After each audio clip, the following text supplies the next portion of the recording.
Stephen Soraghan, thank you so much for inviting me to Soraghan.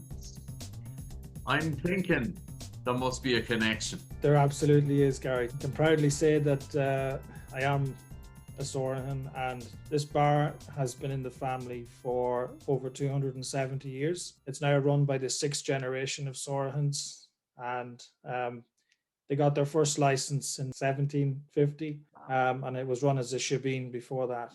So, And for a shebeen, for those that wouldn't be as akin to the terminology, I guess that's an illegal bar, is it? not exactly. Shebeen, I suppose anything you do that has value that hasn't been taxed yet, you could, the government want to catch up. So yeah, nowadays, yeah, a shebeen is known as, I think, legal term is an illegal uh, venue or Oh, gathering, loitering for but social purposes. 270 years, there are countries, big countries, that aren't even that age. That's something in your family all that time. That bar, I guess, is closed about guts of a year. Yeah, 15th of March last year, longest it's been closed. Yeah. And you are working in the data industry and the data center industry, obviously. So it's amazing to see the link between a bar and the data industry. But what keeps you motivated at the moment? Yeah, well, before I get into that, I think it's worth noting that there's not an awful lot you could not learn about people working in the service industry behind a bar. Hmm. Growing up in that environment where people literally change right before your eyes, and Yeah. you see you learn an awful lot, and you bring that. I've brought a lot of that customer service attitude to my work, and how to understand some people might just be having a bad day, and you always try and understand the people behind um, the personality, if you like. So I've taken that with me all the way. Staying motivated. Um, I can first tell you it was a quite a shock to the system starting the company in July 2019 and going full time in November to arrive at the hurdle in March with the entire world kind of locking down. And Yeah. uh, I did have a couple of moments where I was, you know, questioning some of the stuff I was thinking or we were doing. But A lot bigger companies with 100 years in their belt were questioning it. So, yeah, so yeah, it was nerve wracking because I had taken 2 years nearly to arrive at the decision to finally build my own ship effectively, and yeah. I was on a perfectly good sailing ship before that had sailed many seas so for many years. So I said, but I mean, you have to assess the situation and be realistic and take a remeasure. Hmm. But it's you talk about motivation. Um, I'd say I don't look for external motivation anymore because it's very, very hard to manage.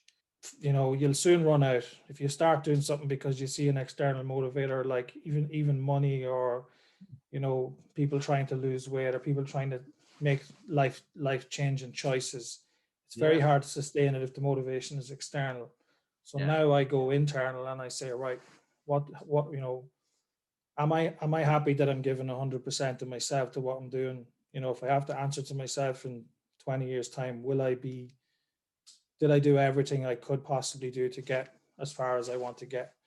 And that keeps me going. And I call that more inspiration than motivation. And Is, isn't it interesting what you say? Because you get to an age maybe where you've got enough experience to know what works for you and what doesn't work for you. And I recently myself got an old dog, a Labrador. I'm teaching it how to walk off lead and stuff. So I'm watching everything. But one guy said, you got to teach it discipline from the inside, not the outside. Because they were talking about these choker chains and stuff. That'll just teach them from the outside. You actually have to teach them. And it's a bit like what you were saying there, is that you got to mm, find whatever the motivation is inside that will make, and yeah, well, yeah, and just I had to be honest. You have to be honest with yourself and do a self assessment. Say what yeah, skill. I'm a big believer mindset, skill set, tool set. So If the Okay. mindset is right, you can acquire everything else, right? So I do regularly assess where am I technically, where am I Yeah. financial, business skills, Yeah. you know, Yeah. people skills, health. I take a measure of those, and sometimes you have to be honest with yourself about areas that maybe you're not as strong in, and that's when you go and look for people to help you. So Well, you're I, learning, and I'm sure you saw it in bigger companies. It's the job when you become a CEO or an MD is to make sure you surround yourself with people who are actually better at everything than you are.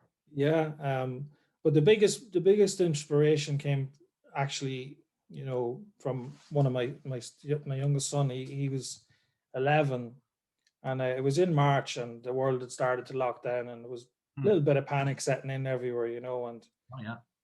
I picked him up from school, and I said, I was a little bit quiet, and he's always like, "How's your day?" and chat. He goes, "Dad, are you okay?" He goes, "You don't sound. It seems like something's not right." And I said, "Oh well, just tough. Few business partnerships didn't go to plan at the start, and I Yeah. made some bad decisions." And he said, I said, it's just tough. And he says, "Well, I believe in you." At 11 years old, and it just reminded me why I'm doing what I'm doing, because ultimately I feel we're responsible for the next generation. So not just to sit around and consume what we have around us, but to actually hopefully give them something that they can push forward. We bring it as far as we can, like, so we're not working for anybody in front of us, we're actually working for the Yeah. people behind us. Yeah. So I got a lot of inspiration from that. I tend to agree with you. I think that the key thing for us is to make sure they don't make the same mistakes as we did. And what with the world we find ourselves in now is we're going to have to collectively, our generation, take responsibility for previous generations to improve it. So yeah, I think you're right. So you're writing a book, right? If you were writing a book, If I was. right? If you were, uh, Yeah. what would it be? And what would it be about? What would be the core message for the $1 million book? $1 million book, I don't know, but I think Boxless would be the title of it. Boxless, Boxless, yeah. right? The world we live in, when we're growing up, we're constantly being told where to go, what to think, what to wear, how to behave, Uh-huh. what to study. And a lot of people end up at particularly young people, 16 to 20, are very confused when they enter the real world, as they call it, and it doesn't look anything like what maybe they thought. And I think part of the problem with that is what I call boundaries or boxes, mainly closed mind thinking.